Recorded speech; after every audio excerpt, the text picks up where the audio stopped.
ଆଗାମୀ 2 ଦିନ ସାରା ଓଡ଼ିଶାରେ ପ୍ରବଳ ବର୍ଷା। ବଙ୍ଗୋପସାଗରରେ ସକ୍ରିୟ ରହିଛି ସଦୃଶ ଲଘୁଚାପ।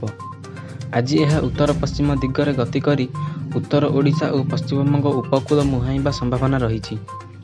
ପ୍ରଭାବରେ ଆସନ୍ତା 2 ଦିନ ଯାଏ ସାରା ଓଡ଼ିଶାରେ ପ୍ରବଳ ବର୍ଷା।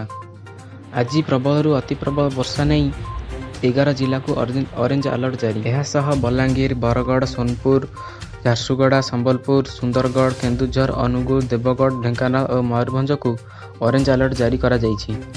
ଏହିସବୁ ଜିଲ୍ଲାରେ 70ରୁ 200 ମିଲିମିଟର ପର୍ଯ୍ୟନ୍ତ ବର୍ଷା ହୋଇପାରେ। ସେହିଭଳି ପ୍ରବଳ ବର୍ଷା ନେଇ ଉତ୍ତର ଉପକୂଳ ସମେତ ଦକ୍ଷିଣ ଓଡ଼ିଶାର 13ଟି ଜିଲ୍ଲାକୁ ସତର୍କତା ଜାରି କରାଯାଇଛି।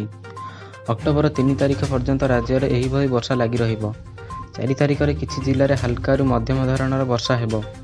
ଉତ୍ତର ଓଡ଼ିଶାରେ ପ୍ରଚଣ୍ଡ ବିଜୁଳି ଘଡ଼ଘଡ଼ି ସମ୍ଭାବନା ଥିବାରୁ ମତ୍ସ୍ୟଜୀବୀମାନଙ୍କୁ ସମୁଦ୍ର ମଧ୍ୟକୁ ଯିବାକୁ ବାରଣ କରାଯାଇଛି।